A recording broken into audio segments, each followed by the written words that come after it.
நடக்கிற வாழ்வாசாவா போட்டியில இலங்கை நியூசிலாந்தை வந்து எதிர்கொள்றாங்க.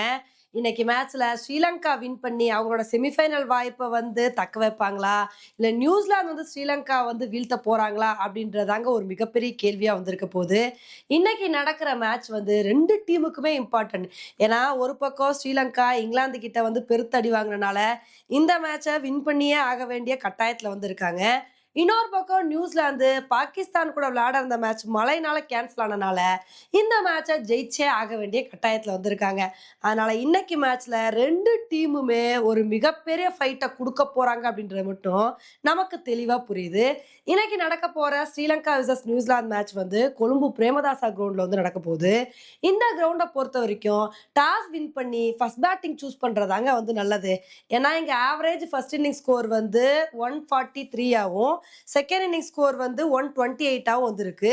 அதனால இங்க நம்ம டாஸை வின் பண்ணி ஃபர்ஸ்ட் பேட்டிங் சூஸ் பண்றதா வந்து நல்லது. ஏன்னா வந்து செகண்ட் பேட்டிங்ல கொஞ்சம் பிட்ச் வந்து ஸ்லோவாக வந்து ஆரம்பிச்சிரும். அதே சமயத்துல டாஸை வின் பண்ணும்போது இங்க டியூ ஃபேக்டர் எப்படி இருக்கும் அப்படின்றதையும் கரெக்டா வந்து கணிக்கணுங்க. ஏன்னா டியூ அதிகமா இருந்துச்சு அப்படின்னா சேஸ் பண்றது ரொம்ப ஈஸியா வந்து போயிடும். ஆல்ரெடி ஸ்ரீலங்கா ஜிம்பாப்வே கூட விளையாடும் போது ஃபர்ஸ்ட் பேட்டிங் பண்ணி 178 ரன் வந்து எடுத்தாங்க. ஆனா அதையே ஜிம்பாப்வே டியூ இருந்தனால ஈஸியா சேஸ் பண்ணிட்டாங்க. அதனால டியூவை பொறுத்து தான் டாஸை வின் பண்ணிட்டு என்ன பண்றது அப்படின்றத வந்து டிசைட் பண்ணணும். அதே சமயத்துல ஒரு நல்ல விஷயம் என்ன அப்படின்னா, இன்னைக்கு மழை பெய்யறதுக்கான வாய்ப்புகள் வந்து ரொம்ப குறைவுங்க. ஏன்னா ஆல்ரெடி இதே கிரவுண்ட்ல தான் நியூசிலாந்து விசஸ் பாகிஸ்தான் மேட்ச் நடக்கிற இந்த மேட்ச் மழைனால வந்து கேன்சல் ஆச்சு. ஆனா இன்னைக்கு மழை விழுகிறதுக்கான வாய்ப்புகள் குறைவு, முழு மேட்சை எதிர்பார்க்கலாம் அப்படின்னு வந்து சொல்றாங்க. அதனால இது ஒரு நல்ல விஷயமா வந்திருக்கு. இன்னைக்கு நடக்க போற ஸ்ரீலங்கா விசஸ் நியூசிலாந்து மேட்ச் எப்படி இருக்க போகுது அப்படின்னா, நியூசிலாந்து ஸ்பின்னர்ஸ்க்கும் ஸ்ரீலங்கன் ஸ்பின்னர்ஸ்க்குமான ஒரு பெரிய போட்டியா தான் வந்திருக்க போகுது. ஏன்னா கொழும்பு பிரேமதாசா கிரவுண்டை பொறுத்த வரைக்கும் இந்த பிட்ச் வந்து ஸ்பின்னர்ஸ்க்கு பயங்கர சாதகமா வந்திருக்கும். ஒரு பக்கம் இலங்கை டீம் எடுத்துக்கிட்டோம் அப்படின்னா இதுல வந்து வெள்ளழகே, தீக்ஷனா அப்படின்னு சொல்லிட்டு நிறைய ஸ்பின்னர்ஸ் வந்து இருக்காங்க.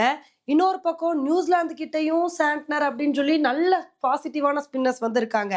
அதனால எந்த டீமோட ஸ்பின்னர்ஸ் வந்து நல்ல ஒரு பவுலிங் பெர்ஃபார்மன்ஸை கொடுத்து விக்கெட் அதிகமா எடுக்கிறாங்களோ அவங்க தான் இன்னைக்கு மேட்சை வின் பண்ண வாய்ப்பு இருக்கு. இன்னைக்கு ஸ்ரீலங்காக்கு ரொம்ப முக்கியமான மேட்சுங்க. ஏன்னா நியூசிலாந்துக்கு கூட இன்னைக்கு விட்டா இன்னொரு ஆப்ஷன் வந்து இருக்கு. அவங்க வந்து அடுத்து இங்கிலாந்து கூட ஜெயிச்சு நல்ல நெட் ரன் ரேட் வச்சிருந்தாங்க அப்படின்னா அவங்க செமிஃபைனலுக்கு குவாலிஃபை ஆக வாய்ப்பு இருக்கு.